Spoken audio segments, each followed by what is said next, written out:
ओम शांति। ओम शांति। आज आमे पुणी एकाठी ହେଇଛେ ବ୍ରହ୍ମାକୁମାରୀସ୍କର ସେପ୍ଟେମ୍ବର 26, 2025 ସକାଳ ମୁରଲି ଉପରେ ଗୋଟେ ଗଭୀର ଆଲୋଚନା ପାଇଁ। ଆମର ଚେଷ୍ଟା ରହିବ ଏଥିରେ ଥିବା ଯେଉଁ ମହତ୍ୱପୂର୍ଣ୍ଣ କଥା ସବୁ ମାନେ ଯେଉଁ ଜ୍ଞାନମୋତି ତାକୁ ବାହାର କରିବା। ନିଶ୍ଚିତ ଭାବରେ ପ୍ରତିଦିନ ମୁରଳୀରେ କିଛି ନା କିଛି ନୂଆ କଥା ଥାଏ, ନୂଆ ଗଭୀରତା ଥାଏ। ଆଜିର ମୁରଳୀରେ ବି ସେମିତି ବହୁତ ଗୁରୁତ୍ୱପୂର୍ଣ୍ଣ କଥା ଅଛି। ଆଉ ଆମର ଶ୍ରୋତାମାନଙ୍କୁ ଆରମ୍ଭରୁ ହିଁ ଅନୁରୋଧ କରୁଛି, ଏହି ଆଲୋଚନାରୁ ପୁରା ଲାଭ ପାଇବାକୁ ହେଲେ ଶେଷ ପର୍ଯ୍ୟନ୍ତ ନିଶ୍ଚୟ ଶୁଣିବେ। ହଁ, ଆଉ ଯଦି ପ୍ରତିଦିନ ଏମିତି ମୁରଳୀର ବିଶ୍ଳେଷଣ ଆଉ ଅନ୍ୟ ଆଧ୍ୟାତ୍ମିକ କଥା ସବୁ ଜାଣିବାକୁ ଚାହାନ୍ତି, ତେବେ ଚ୍ୟାନେଲକୁ ସବସ୍କ୍ରାଇବ୍ କରିବାକୁ ଭୁଲିବେନି। ତେବେ ଚାଲନ୍ତୁ ଆରମ୍ଭ କରିବା। ଆଜିର ମୁରଳୀର ଯେଉଁ ମୂଳ ସାର ଅଛି ସେଟା ହେଉଛି ମଧୁର ସନ୍ତାନଗଣ, ଯେତେବେଳେ ତୁମ୍ଭେମାନେ ନିରନ୍ତର ସ୍ମୃତିରେ ରହିବ ଯେ ଶ୍ରୀମତ୍ ଅନୁସାରେ ନିଜର ସ୍ୱର୍ଣ୍ଣିମ ଯୁଗର ରାଜ୍ୟ ସ୍ଥାପନ କରୁଛ, ସେତେବେଳେ ଅସୀମ ସୁଖ ଅନୁଭବ କରିବ। ଏଟା ଶୁଣିବାକୁ ବହୁତ ସହଜ ଲାଗୁଛି, କିନ୍ତୁ କିନ୍ତୁ ଏହାର ଗଭୀରତା ବହୁତ ବେଶୀ। ଏଠି ଦେଖନ୍ତୁ, ଦୁଇଟା ମୁଖ୍ୟ କଥା ଅଛି। ଗୋଟେ ହେଲା ଶ୍ରୀମତ୍, ଆଉ ଦ୍ୱିତୀୟ ହେଲା ସ୍ୱର୍ଣ୍ଣିମ ଯୁଗର ରାଜ୍ୟ ସ୍ଥାପନାର ସ୍ମୃତି। ଆଚ୍ଛା। ଆଉ ଗୁରୁତ୍ୱପୂର୍ଣ୍ଣ କଥା ହେଲା, ଏ ଦୁଇଟା ଖାଲି ଅଲଗା ଅଲଗା ନୁହେଁ, ଏମାନେ ପରସ୍ପର ସହିତ ପୁରା ଜଡ଼ିତ। ମାନେ ଶ୍ରୀମତରେ ଚାଲିଲେ ଯାଇ ରାଜ୍ୟ ସ୍ଥାପନାର ସ୍ମୃତିଟା ସହଜରେ ଆସିବ, ସ୍ୱାଭାବିକ ହେବ। ଓହୋ, ହଁ। ଆଉ ସେଇ ସ୍ମୃତିଟା ହିଁ ପୁଣି ଶ୍ରୀମତରେ ଚାଲିବାକୁ ପ୍ରେରଣା ଦେବ, ଶକ୍ତି ଦେବ। ବୁଝିଲେ? ଏଇ ଯୋଉ ଚକ୍ର, ଏଇଟା ହିଁ ଅସୀମ ସୁଖର ଚାବି। ଏହା କେବଳ ଗୋଟେ ଭାବନା ନୁହେଁ, ଏଇଟା ଗୋଟେ ଅନୁଭୂତି। ବାଃ, ଏଇଟା ବହୁତ ସୁନ୍ଦର ଭାବେ ଆପଣ କହିଲେ। ଦୁଇଟାର ଯେଉଁ ସମ୍ପର୍କ, ସେଇଠି ହିଁ ପ୍ରକୃତ ଶକ୍ତି। ଆଚ୍ଛା, ଏଇ ସାର ପରେ ପରେ ଗୋଟେ ବହୁତ ବଡ଼ ପ୍ରଶ୍ନ ବି ଅଛି। କୁହାଯାଇଛି କୋଉ ପିଲାମାନେ ଏଇ ଜ୍ଞାନରୂପୀ ଭୋଜନକୁ ହଜମ କରିପାରନ୍ତି ନାହିଁ। ଏଇଟା ଶୁଣି ମୋତେ ଟିକେ ଚିନ୍ତା ଲାଗିଲା। କାହିଁକି କିଛି ଲୋକ ଏତେ ଭଲ ଜ୍ଞାନ ପାଇକି ବି ଧାରଣ କରିପାରନ୍ତିନି? ହଁ, ଏର କାରଣ ବି ବାବା ପୁରା ସ୍ପଷ୍ଟ କରିଦେଇଛନ୍ତି। ଯେଉଁମାନେ ଭୁଲ କରନ୍ତି, ମାନେ ପବିତ୍ରତାର ମର୍ଯ୍ୟାଦା ରଖନ୍ତିନି, ଅପବିତ୍ର ହେଇକି କ୍ଲାସରେ ବସନ୍ତି, ସେମାନେ ଏ ଜ୍ଞାନକୁ ହଜମ କରିପାରିବେ ନାହିଁ। ଆଚ୍ଛା। କାରଣ ସେମାନଙ୍କର ନିଜ ଭିତର ଆତ୍ମା ସେମାନଙ୍କୁ ଦଂଶନ କରେ। ଏଇଟା ଖାଲି ଦୋଷୀ ଲାଗିବା କଥା ନୁହେଁ, ଏଇଟା ଗୋଟେ ଭିତରର ସଂକେତ ଯେ ଆମେ ନିଜ ସତ୍ୟ ସ୍ୱରୂପଠୁ, ବାବାଙ୍କ ଶ୍ରୀମତଠୁ ଦୂରେଇ ଯାଉଛୁ। ଓହୋ, ମାନେ ବାହାରୁ ଶୁଣିଲେ ବି ଯଦି ଭିତରେ ସେ ପବିତ୍ରତାର ବେସ୍ଟା ନାହିଁ, ତେବେ ସେ ଜ୍ଞାନଟା ରହିବନି, ଗୋଟେ ଫୁଟା ପାତ୍ର ଭଳିଆ। ଏକଦମ ଠିକ୍ ସେମିତି। ବାବା ଆହୁରି ବି କହିଛନ୍ତି, ଏମିତି ପିଲାମାନେ କାମ ମହାଶତ୍ରୁ ବୋଲି ଜୋରରେ କହିପାରିବେ ନାହିଁ, କାରଣ ସେମାନେ ତ ନିଜେ ସେହି ଶତ୍ରୁ ପାଖେ ହାରି ଯାଇଛନ୍ତି। ସେମାନେ ଆସୁରୀ ସମ୍ପ୍ରଦାୟର ହୋଇଯାଆନ୍ତି। ଏଇଟା ଶୁଣିବାକୁ ହୁଏତ କଠୋର ଲାଗୁଥିବ, କିନ୍ତୁ ଏଇଟା ପୁରା ସ୍ପଷ୍ଟ ଚେତାବନୀ ଯେ ପବିତ୍ରତା ହିଁ ଦୈବୀ ସମ୍ପ୍ରଦାୟର ମୂଳଦୁଆ। ତେବେ ପବିତ୍ରତା ଯଦି ଏତେ ଜରୁରୀ, ତାହେଲେ ଏହାକୁ ଧରି ରଖିବା ପାଇଁ ଆଉ ଠିକ୍ ବାଟରେ ଯିବା ପାଇଁ କାହା କଥା ମାନିବାକୁ ହେବ? ଏଇଠି ବୋଧେ ବାବା ନିଜ ପରିଚୟ ଆଉ ଶ୍ରୀମତର ମହତ୍ୱ କହୁଛନ୍ତି ନା? ଏକଦମ। ବାବା ପୁରା ସ୍ପଷ୍ଟ କରୁଛନ୍ତି ଯେ ସେ ହେଉଛନ୍ତି ପରମପିତା ପରମାତ୍ମା, ଆମ ସବୁ ଆତ୍ମାମାନଙ୍କର ଆଧ୍ୟାତ୍ମିକ ବାପା। ତେଣୁ ମହିମା କାହାର ହେବ? କେବଳ ସେଇ ଏକ ବାବାଙ୍କର ହିଁ ହେବା କଥା। ସେଇଥିପାଇଁ ତ ଆମେ କହୁ, ସତ୍ୟ ଶିବ ବାବା, ସତ୍ୟ ଶିକ୍ଷକ ଶିବ, ସତ୍ୟ ଗୁରୁ ଶିବ। ସେହି ଏକମାତ୍ର ସତ୍ୟ ଯିଏ ଆମକୁ ସତ୍ୟ ଜ୍ଞାନ ଦେଇ ସତ୍ୟ ବାଟ ଦେଖାନ୍ତି ଆଉ ଶେଷରେ ସଦ୍ଗତି ଦିଅନ୍ତି। ଆଉ ସେହି ସତ୍ୟ ପିତା, ଶିକ୍ଷକ ଆଉ ସଦ୍ଗୁରୁଙ୍କ କଥା, ମାନେ ତାଙ୍କ ଶ୍ରୀମତରେ ହିଁ ଚାଲିବାକୁ ହେବ। ଆଉ ସବୁଠୁ ପ୍ରଥମ ଶ୍ରୀମତ ହେଲା ନିଜକୁ ଆତ୍ମା ଭାବି ବାବାଙ୍କୁ ମନେ ପକାଇବା। ହଁ, ଯେତେ ବେଶୀ ମନେ ପକାଇବା, ସେତେ ବେଶୀ ଶକ୍ତି ମିଳିବ ଆଉ ବିକର୍ମ ବି ନାଶ ହେବ। ଏଟା ଖାଲି ଗୋଟେ ମନର କାମ ନୁହେଁ, ଏଟା ଗୋଟେ ବହୁତ ଗଭୀର ଆଧ୍ୟାତ୍ମିକ ପ୍ରକ୍ରିୟା। ନିଶ୍ଚୟ। ଏଇ ଯୋଉ ସ୍ମରଣ ଯାତ୍ରା, ଏଇଟା ହିଁ ଆମକୁ ପାୱାରଫୁଲ କରେ। ଆଉ ଏଇ ଶକ୍ତି ବଳରେ ହିଁ ପିଲାମାନେ ପୁଣି ଥରେ ନିଜର ସେଇ ସୁନାର ଯୁଗର ରାଜ୍ୟଟା ସ୍ଥାପନ କରୁଛନ୍ତି। ବାବା ମନେ ପକାଇ ଦେଉଛନ୍ତି ଯେ ଦେବୀ ଦେବତା ଧର୍ମର ଯୋଉ 84 ଜନ୍ମର ଚକ୍ର ଅଛି, ସେଇଟା ପରେ ଏଇଟା ହେଉଛି ଆମର ଶେଷ ଜନ୍ମ। ଆଉ ଏଇଟା ସାଧାରଣ ଜନ୍ମ ନୁହେଁ, ଏଇଟା ହେଉଛି ସବୁଠୁ ବଢ଼ିଆ କଲ୍ୟାଣକାରୀ ସଙ୍ଗମ ଯୁଗ। ଆଚ୍ଛା, ଏଇ ସଙ୍ଗମ ଯୁଗର ଯୋଉ ମହତ୍ୱ, ସେ ବିଷୟରେ ଆଉ ଟିକେ କୁହନ୍ତୁ ନା? କାହିଁକି ଏଟା ଏତେ ଶ୍ରେଷ୍ଠ? କାରଣ ଦେଖନ୍ତୁ, ଏଇ ଯୁଗ ହିଁ ନିଜେ ଭଗବାନ ଏ ପୃଥିବୀକୁ ଆସନ୍ତି, ଆମକୁ ପତିତରୁ ପାବନ କରନ୍ତି। ମଣିଷର ଦେବତା ହେବାର ଯୋଉ ଜ୍ଞାନ ଆଉ ରାଜଯୋଗ, ସେଇଟା ଶିଖାନ୍ତି। ଏ ଯୁଗର ରହସ୍ୟ ତ ଖାଲି ବାବାଙ୍କ ପିଲାମାନେ ହିଁ ଜାଣନ୍ତି। ଏଇଟା ହେଉଛି ପରିବର୍ତ୍ତନର ଯୁଗ, ପୁରୁଣା ଦୁନିଆର ବିନାଶ ଆଉ ନୂଆ ସୁନାର ଦୁନିଆର ସ୍ଥାପନାର ସମୟ। ଏ ସମୟର ଗୋଟିଏ ମୁହୂର୍ତ୍ତ ବି ବହୁତ ଦାମୀ। ବାସ୍ତବିକ ଏ କଥା ଭାବିଲେ ହିଁ ଦେହ ଶୀତେଇ ଯାଉଛି। କିନ୍ତୁ ବାବା ଗୋଟେ ଚେତାବନୀ ବି ଦଉଛନ୍ତି। କହୁଛନ୍ତି ଖାଲି ଜ୍ଞାନ ଶୁଣିଦେଲେ ହବନି। ହଁ, ସୃଷ୍ଟିର ଆଦି ମଧ୍ୟ ଅନ୍ତର ଜ୍ଞାନ ସାଙ୍ଗକୁ ଦିବ୍ୟ ଗୁଣ ଧାରଣ କରିବା ବି ଦରକାର। ଆଉ ଗୋଟେ ବଡ଼ କଥା, ପିତାଙ୍କର କେବେ ବି ବିରୋଧ କରିବାନି। ଏ କଥାର ମାନେ କ'ଣ? ଏହାର ମାନେ ହେଲା ଜ୍ଞାନ ସାଙ୍ଗକୁ ଯୋଗ ଆଉ ଧାରଣା, ଏ ତିନିଟା ଯାକ ସମାନ ଜରୁରୀ। କିଛି ପିଲା ହୁଏତ ଜ୍ଞାନରେ ବହୁତ ଭଲ ଥିବେ, ସେବାରେ ବି ଆଗୁଆ ଥିବେ, କିନ୍ତୁ ଯଦି ସେମାନଙ୍କ ଭିତରେ ଅହଙ୍କାର ପଶିଗଲା ଯେ ମୁଁ ବହୁତ ଭଲ ସେବା କରୁଛି କିମ୍ବା ମୋ ପାଖରେ ବହୁତ ଜ୍ଞାନ ଅଛି, ତାହେଲେ ମାୟା ସେମାନଙ୍କୁ ସହଜରେ ହରେଇ ଦେବ। ଓହୋ। ସେମାନଙ୍କର ଯୋଉ ଆଧ୍ୟାତ୍ମିକ ନିଶା ଥାଏ ସେଇଟା ଓହଲେଇଯିବ। ଆଉ ପିତାଙ୍କର ବିରୋଧ କରିବା ମାନେ ତାଙ୍କ ଶ୍ରୀମତକୁ ନ ମାନି ନିଜ ମନ ଇଚ୍ଛା ଚାଲିବା। ଆଉ ସେଇଟା ହିଁ ତଳୁକୁ ଖସିବାର କାରଣ ହୁଏ। ହଁ, ଏଇଟା ବହୁତ ବଡ଼ ଶିକ୍ଷା। ସେବା ବା ଜ୍ଞାନର ଅହଙ୍କାର ବି ଗୋଟେ ସୂକ୍ଷ୍ମ ମାୟା। ଆଚ୍ଛା, ବାବା ବିଶେଷ କରି କୁମାରୀମାନଙ୍କ ବହୁତ ଉତ୍ସାହିତ କରୁଛନ୍ତି। କହୁଛନ୍ତି ସେମାନେ ବାବାଙ୍କ ନାଁ ବହୁତ ଉଜ୍ଜ୍ୱଳ କରିପାରିବେ। ଏହା ପଛରେ କିଛି ବିଶେଷ କାରଣ ଅଛି କି? ଦେଖନ୍ତୁ, କୁମାରୀମାନଙ୍କ ପାଖରେ ସାଧାରଣତଃ ଗୃହସ୍ଥର ବନ୍ଧନ ଟିକେ କମ୍ ଥାଏ। ତେଣୁ ସେମାନେ ବେଶୀ ସମୟ ସେବା ଆଉ ନିଜ ପୁରୁଷାର୍ଥରେ ଲଗେଇ ପାରିବେ। ଆଗକାଳରେ ବି ଅନେକ ଉଦାହରଣ ଅଛି। କୁମାରୀମାନେ ନିଜର ପବିତ୍ରତା, ସମର୍ପଣ ଆଉ ସେବା ଦ୍ୱାରା ବହୁତ ଉଚ୍ଚ ପଦ ପାଇଛନ୍ତି। ବାବା ସେହି ସମ୍ଭାବନାକୁ ଦେଖୁଛନ୍ତି। ସେମାନଙ୍କୁ ସାଧାରଣ ନାରୀରୁ ଜଗଦମ୍ବା ବା ଲକ୍ଷ୍ମୀ ପରି ହେବାକୁ ପ୍ରେରଣା ଦେଉଛନ୍ତି। ଏହି ଯେଉଁ ଉଚ୍ଚ ଲକ୍ଷ୍ୟ, ଏହାର ନିଶା ରହିବା ଦରକାର। ଏତେ ବଡ଼ ପାଇବାର ପାଠପଢ଼ା ଚାଲିଛି, ଆଉ ସେପଟେ ଏ ପୁରୁଣା ଦୁନିଆ, ପୁରୁଣା ଦେହ, ଏ ଦୁଇଟା ବିଷୟରେ ବାବାଙ୍କର ଦୃଷ୍ଟିକୋଣ କ'ଣ? ବାବା ତ ଏ ପୁରୁଣା ପତିତ ଦୁନିଆକୁ ସିଧା କବରସ୍ଥାନ କହୁଛନ୍ତି। କବରସ୍ଥାନ? ହଁ, କାରଣ ଏଠି ସମସ୍ତେ ଆତ୍ମିକ ଭାବେ ମଲା ପରି ଅଛନ୍ତି। ଦେହ ଅଭିମାନରେ ବନ୍ଦୀ ହେଇକି। ତେଣୁ ଏଇ ଯେଉଁ କବରସ୍ଥାନ ଭଳି ଦୁନିଆ କିମ୍ବା ଏଥିରେ ଥିବା ଦେହଧାରୀ, ସେମାନଙ୍କ ପଛରେ ମନ ଲଗାଇବା ମାନେ ନିଜକୁ ଆହୁରି ତଳକୁ ନର୍କ ଭିତରକୁ ନେଇଯିବା। ବାବା ତ ଆମକୁ ଏଇ ନର୍କରୁ କାଢ଼ି ସ୍ୱର୍ଗକୁ ନେବା ପାଇଁ ଆସିଛନ୍ତି। ସେଥିପାଇଁ ପୁରୁଣା ଦୁନିଆରୁ ପୁରା ବୈବାଗ୍ୟ ଦରକାର। ଏଟା ଶୁଣିବାକୁ ଟିକେ କଷ୍ଟ ଲାଗୁଛି, କିନ୍ତୁ ଜାଗିବା ପାଇଁ ବୋଧେ ଏମିତି ଶୁଣିବା ଜରୁରୀ। ବାବା ଆଉ ବି କହୁଛନ୍ତି ଯେ ଏ ପାଠପଢ଼ା ବହୁତ ସହଜ। ଏତେ ସହଜ ଯେ କୌଣସି ଋଷିମୁନି ବି ଜାଣିନଥିଲେ। ଆଉ ସେ ଏକା ସାଙ୍ଗରେ ପିତା, ଶିକ୍ଷକ ଆଉ ଗୁରୁ, ଏ ତିନିଟା ସମ୍ବନ୍ଧ କେମିତି ଏ ପାଠକୁ ସହଜ କରୁଛି? ଦେଖନ୍ତୁ, ପିତା ଭାବରେ ସେ ଆମକୁ ସ୍ନେହ ଦେଉଛନ୍ତି ଆଉ ସମ୍ପତ୍ତିର ଅଧିକାରୀ କରୁଛନ୍ତି। ଶିକ୍ଷକ ଭାବରେ ସେ ଆମକୁ ପୁରା ସୃଷ୍ଟିଚକ୍ରର ଜ୍ଞାନ ଦେଉଛନ୍ତି। ଖାଲି ଶାସ୍ତ୍ରର ସାର ନୁହେଁ, ପୁରା ଦୁନିଆର ଆଧ୍ୟାତ୍ମିକ ଇତିହାସ, ଭୂଗୋଳ ସବୁକିଛି। ଏ ଜ୍ଞାନ ଆମ ବୁଦ୍ଧିକୁ ପୁରା ସଫା କରିଦେଉଛି। ହଁ। ଆଉ ଗୁରୁ ଭାବରେ ସେ ଆମକୁ ସବୁଠୁ ଭଲ ମତ ଦେଇ ମୁକ୍ତି ଆଉ ଜୀବନ ମୁକ୍ତିର ବାଟ ଦେଖାଉଛନ୍ତି। ଆମକୁ ବେକାରରୁ ମୁକ୍ତ କରୁଛନ୍ତି। ଏ ତିନିଟା ଯାକ ରୂପ ଗୋଟିଏ ଜାଗାରେ ମିଳୁଛି। ସେଥିପାଇଁ ତ ପାଠପଢ଼ା ସବୁଠୁ ସହଜ ଆଉ ସବୁଠୁ ଶ୍ରେଷ୍ଠ। ଆଉ ଦୁନିଆର ପାଠପଢ଼ା ତ ମଲା ପରେ ସରିଗଲା, କିନ୍ତୁ ଏ ପାଠପଢ଼ା 21 ଜନ୍ମ ପାଇଁ କାମ ଦେବ। ଏଇଟା ଭାବିଲେ ହିଁ ଆଶ୍ଚର୍ଯ୍ୟ ଲାଗୁଛି। କିନ୍ତୁ ଏଥିରେ ଯୋଉ ବିପଦ ଅଛି, ସେ ବିଷୟରେ ବାବା ପୁଣି ଥରେ ମନେ ପକାଇ ଦଉଛନ୍ତି। ଯଦି କେହି ଭୁଲ କାମ କରେ, ମାନେ ପତିତ ହୁଏ। ହଁ, ଯଦି କେହି ଜ୍ଞାନକୁ ଆସିଲା, ଶ୍ରୀମତ ଜାଣିଲା, ତାପରେ ବି ପବିତ୍ରତାର ନିୟମ ଭାଙ୍ଗିଲା, ତେବେ ତାର ଆଗ ପଢ଼ାଟା ପୁରା ବେକାର ଯାଏନି ସତ୍, କିନ୍ତୁ ତାର ଯୋଉ ପଦ ମିଳିଥାନ୍ତା ସେଟା ବହୁତ ତଳକୁ ଖସିଯାଏ। ଆଉ ଏଇଟା ଖାଲି ଏ ଜନ୍ମ ପାଇଁ ନୁହେଁ, କଳ୍ପ କଳ୍ପାନ୍ତର ପାଇଁ ଏକ ବହୁତ ବଡ଼ କ୍ଷତି। ସେଥିପାଇଁ ବାବା ବାରମ୍ବାର କହୁଛନ୍ତି, ନିଜ ମୁହଁ କେବେ କଳା କରନି। ଅପବିତ୍ର ହେଇ କ୍ଲାସରେ ବସିଲେ, ଆଗରୁ ଯେମିତି କହିଲି, ଜ୍ଞାନ ହଜମ ହୁଏନି।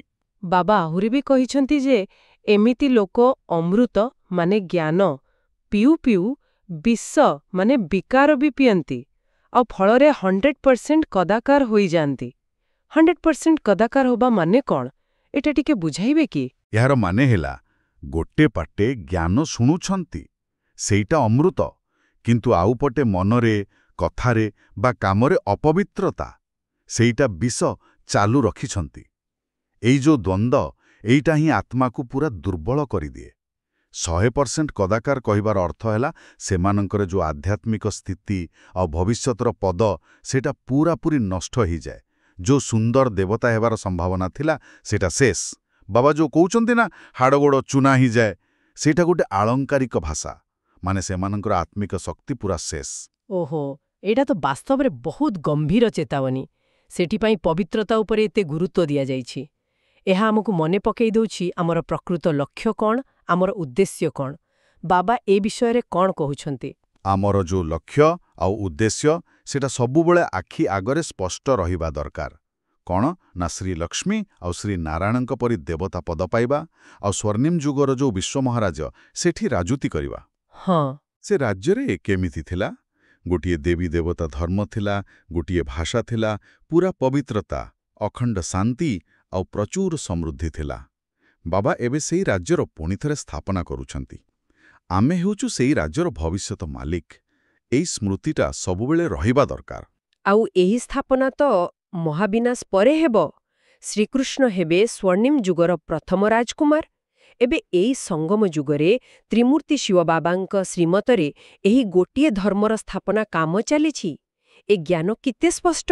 ହଁ, ଏତେ ସ୍ପଷ୍ଟ ଯେ ଆଜିକାଲି ସରକାରମାନେ ବି ଯାହା ଚାହୁଁଛନ୍ତି, ମାନେ ଗୋଟିଏ ଧର୍ମ, ଗୋଟିଏ ରାଜ୍ୟ, ଗୋଟିଏ ଭାଷା, ଶାନ୍ତି, ସୁଖ, ସେସବୁ କେମିତି ଆଉ କେବେ ହେବ, ସେ କଥା ତ ଖାଲି ଆମେ ହିଁ ଜାଣିଛୁ। ଠିକ୍ କହିଲେ। ସେମାନେ ତ ଏ କଲିଯୁଗରେ ଥାଇ ସ୍ୱର୍ଗ ଖୋଜୁଛନ୍ତି। ସେଟା କେମିତି ସମ୍ଭବ? ସ୍ୱର୍ଗ ତ ଖାଲି ସତ୍ୟଯୁଗ ଆଉ ତ୍ରେତୟା ଯୁଗରେ ଥିଲା। ଆମେ ଏବେ ସେଇ ସ୍ୱର୍ଗକୁ ପୁଣିଥରେ ସ୍ଥାପନା କରୁଛୁ। ଏ ଯୋଉ ମହାନ କାମ, ଏ ବିଷୟରେ ଆଉ ଲୋକଙ୍କୁ ଜଣେଇବା ପାଇଁ, ମାନେ ସେବା ପାଇଁ ବାବା କିଛି ପ୍ରାକ୍ଟିକାଲ ଟିପ୍ସ ଦେଇଛନ୍ତି କି? ନିଶ୍ଚୟ ଦେଇଛନ୍ତି। ବାବା କହୁଛନ୍ତି, ଲକ୍ଷ୍ମୀ ନାରାୟଣଙ୍କର ବଡ଼ ବଡ଼ ଚିତ୍ର ତିଆରି କରି ସବୁଆଡ଼େ ଲଗାଅ। ଏମିତି କଲେ ଲୋକଙ୍କ ବୁଦ୍ଧିକୁ ଆସିବ ଯେ ହଁ, ଏମାନେ ହିଁ ଥିଲେ ଭାରତର ଆଦି ଦେବୀ ଦେବତା। ସେମାନେ ହିଁ ସ୍ୱର୍ଗର ମାଲିକ ଥିଲେ। ଆଚ୍ଛା।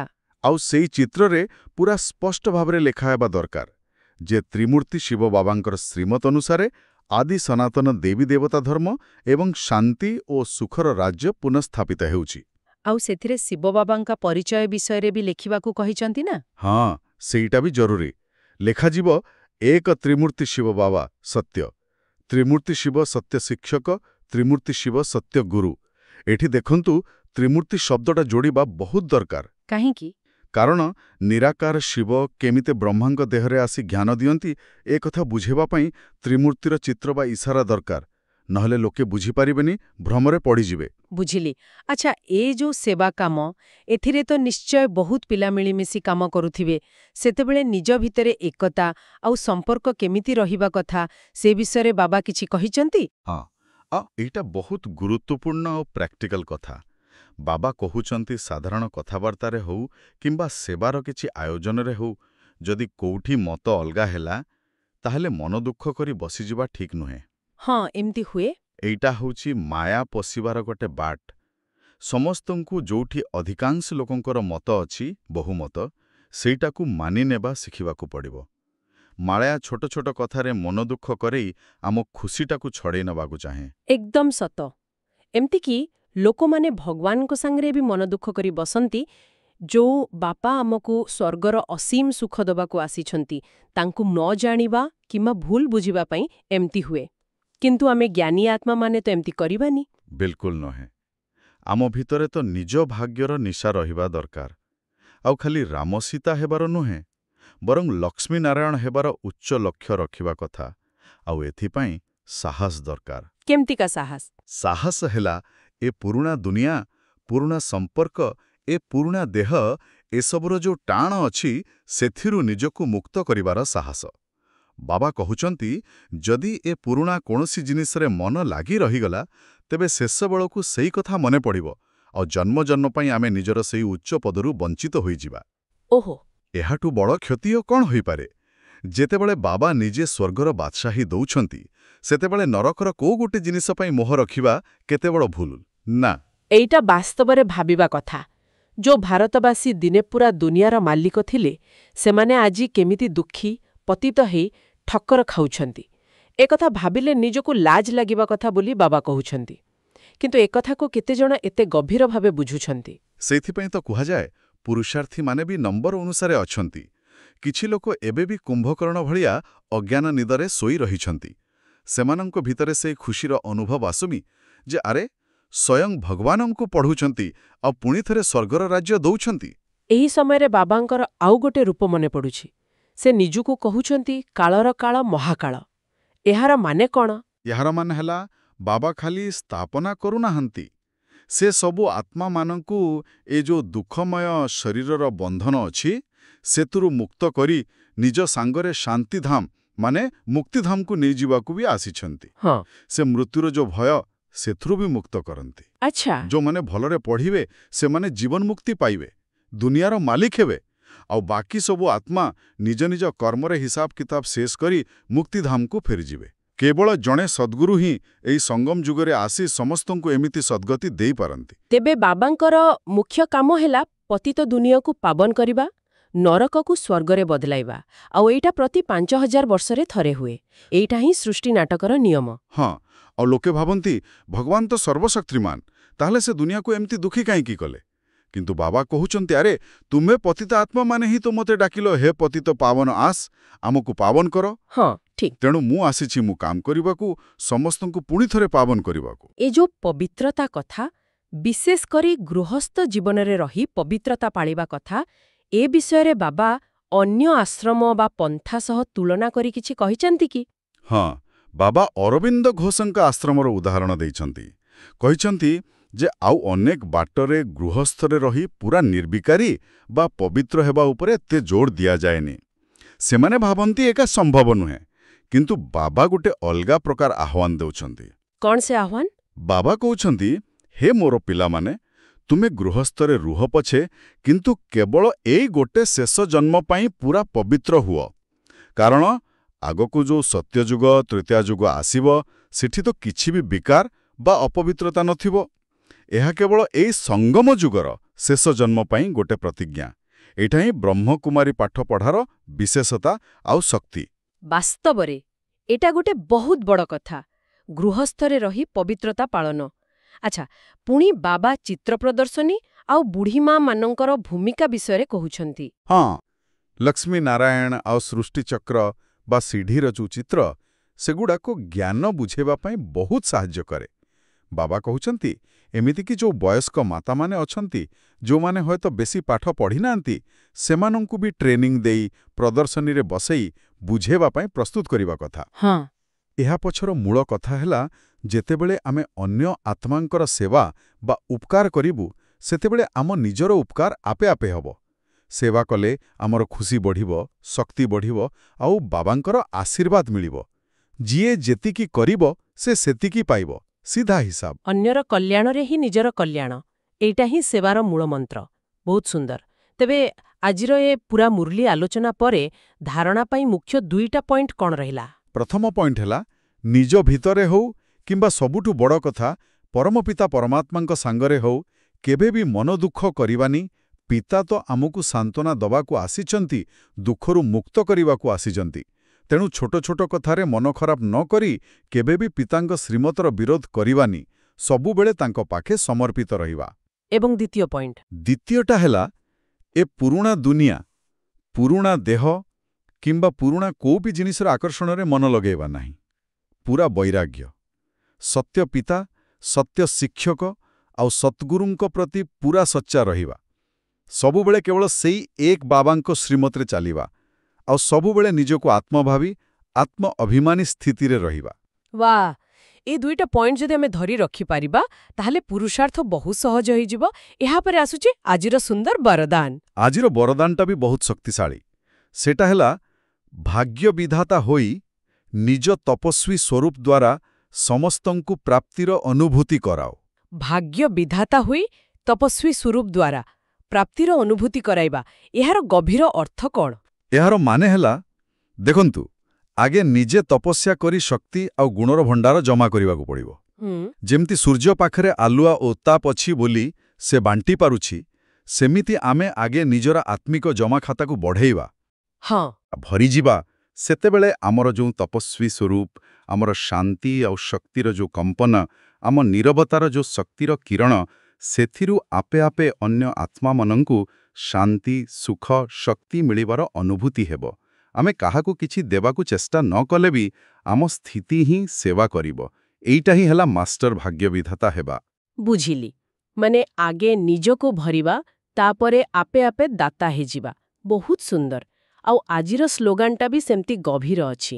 ହଁ, ସ୍ଲୋଗାନ ହେଉଛି, ନମ୍ର ହୋଇ ସମସ୍ତଙ୍କୁ ସମ୍ମାନ ଦେଉଥାଅ, ଏହା ହିଁ ସତ୍ୟ ଉନ୍ନତି। ନମ୍ରତା ଆଉ ସମ୍ମାନ ଏଇଟା ହିଁ ପ୍ରକୃତ ଆଧ୍ୟାତ୍ମିକ ଉନ୍ନତିର ଚିହ୍ନ। ବାହାର ସଫଳତା ନୁହେଁ, ଭିତରର ଗୁଣ ହିଁ ପ୍ରକୃତ ଉନ୍ନତି। ଶେଷରେ ଆଜି ଗୋଟେ ଅବ୍ୟକ୍ତ ସଂକେତ ବି ଅଛି, ଯାହାକି ଏବେକାର ସମୟ ପାଇଁ ବହୁତ ଜରୁରୀ। କୁହାଯାଇଛି ଯେ ଏବେ ପ୍ରେମର ଅଗ୍ନି ଜଳେଇ ଯୋଗକୁ ଜ୍ୱାଳାମୁଖୀ କରିବାର ସମୟ। ପ୍ରେମର ଅଗ୍ନି ଯୋଗକୁ ଜ୍ୱାଳାମୁଖୀ କରିବା, ଏହାର ମାନେ କ'ଣ? ଦେଖନ୍ତୁ, ଏବେ ବହୁତ ଲୋକ ଜ୍ଞାନକୁ ବୁଝୁଛନ୍ତି, କହୁଛନ୍ତି ହଁ ଏଇଟା ଭଲ, କିନ୍ତୁ ନିଜ ଜୀବନ ବଦଳେଇବା ପାଇଁ ବା ଯୋଗରେ ଆହୁରି ଗଭୀରକୁ ଯିବା ପାଇଁ ସେମାନଙ୍କୁ ସେମିତି ମୋଟିଭେସନ ମିଳୁନି, ସେମାନଙ୍କୁ ସେ ଆକର୍ଷଣଟା ଲାଗୁନି। ଆଚ୍ଛା। ଏଇ ଆକର୍ଷଣ ସୃଷ୍ଟି କରିବା ପାଇଁ ଆମ ସମସ୍ତଙ୍କୁ ମିଶିକି ଏକାଠି ହେଇ ପୁରା ଏକାଗ୍ର ହେଇ ବାବାଙ୍କ ପାଇଁ ଅତୁଟ ପ୍ରେମରେ ବୁଡ଼ି ରହି ଯୋଗ କରିବାକୁ ପଡ଼ିବ। ଯେତେବେଳେ ଆମ ଯୋଗରୁ ଶକ୍ତିଶାଳୀ ଭାଇବ୍ରେସନ୍ ବାହାରିବ, ଯେତେବେଳେ ଆମେ ପ୍ରତ୍ୟେକ ଜଣେ ଜଣେ ଚଳନ୍ତି ଲାଇଟ୍ ହାଉସ୍ ପରି ଶାନ୍ତି ଆଉ ଶକ୍ତିର କିରଣ ବିଛେଇବୁ, ଯେତେବେଳେ ଆମେ ମାଷ୍ଟର ସର୍ବଶକ୍ତିମାନ ସ୍ଥିତିରେ ପହଞ୍ଚିଯିବା, ସେତେବେଳେ ସବୁ ବିଚାରା ଦୁଃଖୀ ଆତ୍ମାମାନେ ପୋକ ପରି ଆଲୁଅ ଆଳକୁ ଟାଣି ହେଲା ଭଳି ଆମ ଆଳକୁ ଆପେ ଆପେ ଟାଣି ହିଁ ଆସିବେ। ସେମାନଙ୍କୁ ଡାକିବାକୁ ପଡ଼ିବନି। ଏହା ତ ଗୋଟେ ବହୁତ ବଡ଼ ଆହ୍ୱାନ ଆଉ ଦାୟିତ୍ୱ ବି। ଖାଲି ନିଜ ପୁରୁଷାର୍ଥ ନୁହେଁ, ପୁରା ଦୁନିଆର ସେବା ପାଇଁ ନିଜ ସ୍ଥିତିକୁ ଏତେ ଉଚ୍ଚ କରିବାର ଅଛି। ତେବେ ଆଜିର ଏ ଯୋଉ ଲମ୍ବା ଆଉ ଗଭୀର ଆଲୋଚନା ହେଲା, ଏଥିରୁ ଆମେ ଶ୍ରୀମତର ମହତ୍ୱ, ପବିତ୍ରତାର ଆବଶ୍ୟକତା, ପୁରୁଣା ଦୁନିଆର ବୈରାଗ୍ୟ, ସ୍ୱର୍ଣ୍ଣିମ ଯୁଗର ରାଜ୍ୟ ସ୍ଥାପନାର ଉଚ୍ଚ ଲକ୍ଷ୍ୟ, ସେବା ଆଉ ଏକତାର ଗୁରୁତ୍ୱ, ତପସ୍ୟା ଦ୍ୱାରା ଭାଗ୍ୟ ବିଧାତା ହେବାର ଉପାୟ, ଏମିତି ଅନେକ ଗୁରୁତ୍ୱପୂର୍ଣ୍ଣ ରତ୍ନ ପାଇଲେ। ନିଶ୍ଚିତ ଭାବରେ। ଆଉ ଏଇଟା ବି ପୁରା ସ୍ପଷ୍ଟ ହେଲା ଯେ ବାବାଙ୍କୁ ସବୁବେଳେ ମନେ ପକେଇବା ଆଉ ତାଙ୍କ ଶ୍ରୀମତକୁ ଅକ୍ଷରେ ଅକ୍ଷରେ ପାଳନ କରିବା ଦ୍ୱାରା ହିଁ ଆମେ ଅସୀମ ସୁଖ ପାଇପାରିବା ଆଉ ନିଜ ସହିତ ଆହୁରି ଅନେକ ଆତ୍ମାଙ୍କର କଲ୍ୟାଣ କରିପାରିବା। ଏବେ ଶ୍ରୋତାମାନଙ୍କ ପାଇଁ ଆଜିର ଆଲୋଚନାରୁ ଗୋଟେ ଚିନ୍ତନ ପାଇଁ ପ୍ରଶ୍ନ। ମୁରଲୀରେ ବାରମ୍ବାର କୁହାଯାଉଛି ପୁରୁଣା ଦୁନିଆ ଆଉ ପୁରୁଣା ଶରୀରର ମୋହ ଛାଡ଼ିବା ପାଇଁ। ତେବେ ନିଜ ସ୍ତରରେ ଆଜିଠାରୁ ଏଇ ମୋହ ବା ଆସକ୍ତିକୁ କମ୍ କରିବା ପାଇଁ କୋଉ ଗୋଟିଏ ଛୋଟ କିନ୍ତୁ ସ୍ପଷ୍ଟ ପଦକ୍ଷେପ ନିଆଯାଇପାରେ? ଏହା ଉପରେ ଟିକେ ଭାବନ୍ତୁ। ହଁ, ଆଉ ଯଦି ଆଜିର ଏହି ଆଲୋଚନା ଆପଣଙ୍କ ଭଲ ଲାଗିଲା, ଆପଣଙ୍କ ପୁରୁଷାର୍ଥରେ କିଛି ବି ସାହାଯ୍ୟ କଲା, ତେବେ ଆପଣଙ୍କ ଅନୁଭବ ଆମ ସହିତ ବାଣ୍ଟିବା ପାଇଁ କମେଣ୍ଟ ବକ୍ସରେ ଓମ୍ ଶାନ୍ତି ନିଶ୍ଚୟ ଲେଖନ୍ତୁ। ଆପଣଙ୍କର କମେଣ୍ଟ ଆମକୁ ଆହୁରି ଭଲ କରିବାକୁ ପ୍ରେରଣା ଦେବ। ଆହୁରି ମଧ୍ୟ ବାବାଙ୍କର ଏଇ ଯୋଉ ଅମୂଲ୍ୟ ଜ୍ଞାନ, ଶାନ୍ତି ଆଉ ଆନନ୍ଦର ଏଇ ସନ୍ଦେଶ, ଏହାକୁ ବେଶୀରୁ ବେଶୀ ଆତ୍ମାଙ୍କ ପାଖରେ ପହଞ୍ଚେଇବା ପାଇଁ ଆଉ ବାବାଙ୍କର ଆହୁରି ଆଶୀର୍ବାଦ ପାଇବା ପାଇଁ ଏହି ଆଲୋଚନାକୁ ନିଜ ସାଙ୍ଗସାଥୀ ଆଉ ପରିବାର ଲୋକଙ୍କ ସହିତ ନିଶ୍ଚୟ ସେୟାର କରନ୍ତୁ। ଓମ୍ ଶାନ୍ତି। ଓମ୍ ଶାନ୍ତି। ଆପଣ ଶୁଣୁଛନ୍ତି ରେଡିଓ ତୋଷାଳୀ, ଆମ ମାଟିର ସ୍ୱର।